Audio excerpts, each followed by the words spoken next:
আসসালামু আলাইকুম রহমতুল্লাহি ওবরাকাতু। আজকে আমি দেখাবো Epson L380 printer red light blinking বা স্ক্যানার সমস্যা। দেখুন এখানে রেড লাইট ব্লিঙ্কিং করতেছে, দুইটা বাতি জ্বলতেছে ও নিভতেছে এবং পাওয়ার বাটনটি একই সাথে জ্বলতেছে ও নিভতেছে। মূলত এই সমস্যাটি হয় স্ক্যানার সমস্যার কারণে এবং অন্যান্য কারণে হয়, কিন্তু আজকে আমি দেখাবো স্ক্যানার সমস্যা। তো স্ট্যাটাস মনিটর কি আছে দেখুন, এখানে ইপসন স্ট্যাটাস মনিটরে এখানে রেডি দেখাইতেছে, কারণ স্ক্যানারটি সমস্যা, যার কারণে কিন্তু এখানে রেড লাইট ব্লিঙ্কিং করতেছে, কিন্তু প্রিন্টারটি সম্পূর্ণরূপে রেডি আছে। যদি এখানে রেডি না থাকতো তাহলে অন্য সমস্যা হইতো। আমরা ইপসন স্ট্যাটাস মনিটর দেখেই বুঝতে পারি যে আসলে প্রিন্টারে কি সমস্যা হয়। তো স্ক্যানার সমস্যা আজকে সমাধান করে দেখানোর চেষ্টা করব। তো সম্পূর্ণ ভিডিওটি মনোযোগ সহকারে দেখুন, তাহলে আপনি শিখতে পারবেন ও জানতে পারবেন। তো প্রথমত আমি স্ক্রু খুলে নিতেছি স্ক্যানারের। তো এই পাশে একটা স্ক্রু থাকে, আগে স্ক্রুটি খুলে নেবেন। আমি কভারটি খুলে নিলাম। স্ক্যানার রেবনটি সাবধানে খুলবেন। তো দেখুন আমি স্ক্যানারটি খুলতেছি। আপনাদের কম্পিউটারের ল্যাপটপ, প্রিন্টার ও স্ক্যানার, সিসিটিভি ক্যামেরা যদি কোনো সমস্যা হয়ে থাকে কমেন্ট করতে পারেন। আমরা পরবর্তী ভিডিও ওই কমেন্ট অনুযায়ী তৈরি করব অথবা কমেন্টের মাধ্যমে সমাধান দেওয়ার চেষ্টা করব। তো স্ক্যানার রিপেয়ার করার জন্য আপনি এই ভিডিওটি দেখতে পারেন, তাহলে আপনার স্ক্যানার যদি কোনো সমস্যা হয়ে থাকে অবশ্যই আপনি সমাধান করতে পারবেন। তো চারটা স্ক্রু থেকে স্ক্রু চারটা খুললাম। আমি কভারটি খুলতেছি। যে লকগুলো সাবধানে খুলবেন, না কিন্তু লক একটি ভেঙে যেতে পারে। দুই পাশে চাপ দিয়ে এভাবে খুলবেন। নিচে যে স্ক্যানার ইউনিটটি থাকে এভাবে ধরে উপরে নিয়ে রাখবেন।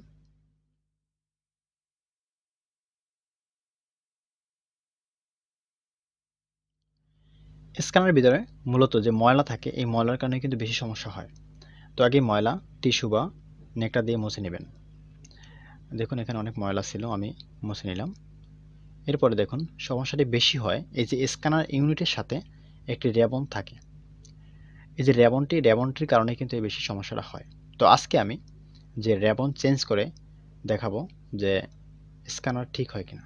হ্যাঁ, অবশ্যই ঠিক হবে। দেখুন কীভাবে স্ক্যানার রেবন চেঞ্জ করতে হয়। এটা কিন্তু মূলত স্ক্যানার ইউনিট।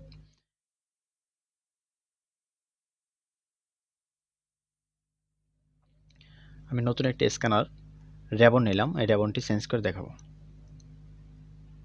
ইপসন L380 না, 360, 220 সেম সেম রেবন, সেম স্ক্যানার ইউনিট, সেম সমস্যা হলে আপনারা এই থিওরি ব্যবহার করতে পারেন, তাহলে সমাধান হবে। আবার দেখা গেছে যে স্ক্যানার রেবন চেঞ্জ করলেই যে হয়ে যাবে এমনও কথা নয়। আগে স্ক্যানার রেবনটি আপনারা আইডেন্টিফাই করবেন যে স্ক্যানার রেবন আসলে সমস্যা কি আছে কিনা।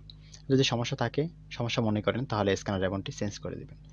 স্ক্যানার রেবন ছাড়াও কিন্তু শুধু ইউনিট থেকে সমস্যা হইলেও কিন্তু হয়। আবার ইউনিটের পাশাপাশি একটা স্ক্যানার সেন্সর থাকে, ওই সেন্সরটি যদি অপরিষ্কার থাকে তাহলেও কিন্তু হয়। আমরা পরবর্তী ভিডিওতে দেখানোর চেষ্টা করব স্ক্যানার রেবন চেঞ্জ না করে কীভাবে সমাধান করতে হয়। আজকের ভিডিওতে আমি দেখানোর চেষ্টা করতেছি স্ক্যানার রেবন চেঞ্জ করে কীভাবে সমাধান করতে হয়। আগে আপনারা নতুন যে রেবনটি নেবেন এইভাবে আগে লাগিয়ে নেবেন, না হয় কিন্তু পরবর্তীতে প্যাচ লাগতে পারে, যে উল্টা লাগানোর পরে কিন্তু লাগবে না বা কাজ করবে না। এজন্য আগে স্ক্যানারের নতুন রেবনটি লাগাবেন। লাগানোর পরে এখানে দেখুন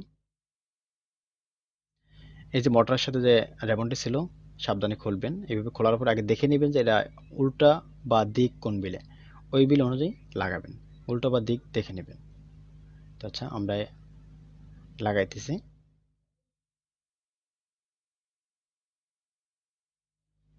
এইখানে অনেকেই এই মোটরের যে রেবনটা থাকে, এই যে রেবনটা আমি হাত দিয়ে ধরছি, এই রেবনটা কিন্তু অনেকেই ভুল করেন। উল্টোভাবে লাগানোর পরে আর কিন্তু নড়ে না, এক জায়গা থেকে অন্য জায়গায় যায় না। এজন্য আগে দেখে নেবেন যে কোন পাশে পিন থাকে, ওই পিন অনুযায়ী লাগাবেন, বা প্রথম যে রেবনটি থাকে ওইটা দেখে নেবেন যে আসলে কোন পর্যায়ে থাকে, উপর বিল থাকে না নিচের বিল থাকে।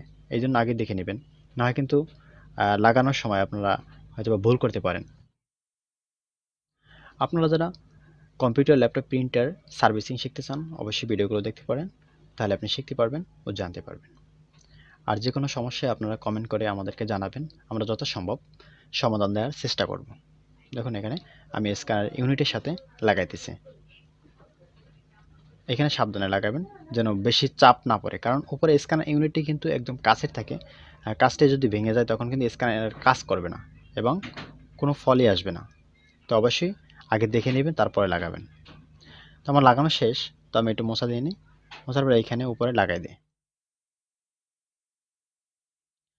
এইভাবে লাগাবেন, ওইটা উপরে যেন না থাকে, এই যে উপরে কাভারটি দিয়ে লাগাবেন। লাগানোর পরে আমি এখানে যে লকগুলো আছে, লকগুলো আটকে দিতেছি।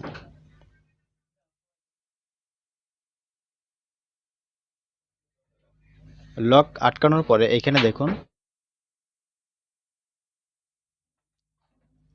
নিচে যে স্ক্যানার যে রেবনটি থাকে, এই রেবনটি ওই যে মাদারবোর্ডের সাথে স্ক্যানার রেবনের যে একটা আহ, জায়গা থাকে, এখানে সাবধানে লাগাবেন। দেখুন বেশি জোরে চাপ দেবেন না, তাহলে কিন্তু স্ক্যানার রেবনটি ছিঁড়ে যেতে পারে বা থেতলে যেতে পারে। থেতলে যদি যায় তাহলে কিন্তু আর কাজ করবে না। তো আমার লাগানো শেষ। তো এখন আমি পাওয়ার দিয়ে দেখব যে আসলে সমাধান হয়েছে কিনা। দেখুন সম্পূর্ণ ভিডিওটি দেখুন, তাহলে আপনি শিখতে পারবেন ও জানতে পারবেন যে আসলে সমাধান হয়েছে কিনা। তো আপনারা এভাবে কিন্তু সমাধান করতে পারেন স্ক্যানার রেবন চেঞ্জ করে। আবার স্ক্যানার রেবন যে চেঞ্জ করলেই হবে তাও কিন্তু নয়। তবে আগে আপনি আইডেন্টিফাই করবেন যে স্ক্যানার রেবন আসলেই সমস্যা কিনা। তবে হ্যাঁ, 90%ই স্ক্যানার রেবন থেকে সমস্যা হওয়ার কারণে কিন্তু এইটা হয়। তো আগে স্ক্যানার রেবনটি চেঞ্জ করে দেখতে পারেন। তো এখান দেখুন প্রিন্টারটি কিন্তু একদম রেডি। এখন কিন্তু লাল বাতি জ্বলতেছে না, আমি স্ক্যান করে দেখি আসলে স্ক্যান হয় কিনা। ভিডিওটা যদি আপনার কাছে ভালো লাগে অবশ্যই লাইক, কমেন্ট ও সাবস্ক্রাইব করতে ভুলবেন না। দেখুন এখানে কিন্তু প্রিন্টটি বের হয়েছে একদম ইজিলি। আজকের ভিডিও এ পর্যন্তই ছিল। পরবর্তী ভিডিও দেখার আমন্ত্রণ জানিয়ে এখানেই বিদায় নিচ্ছি। আল্লাহ হাফেজ।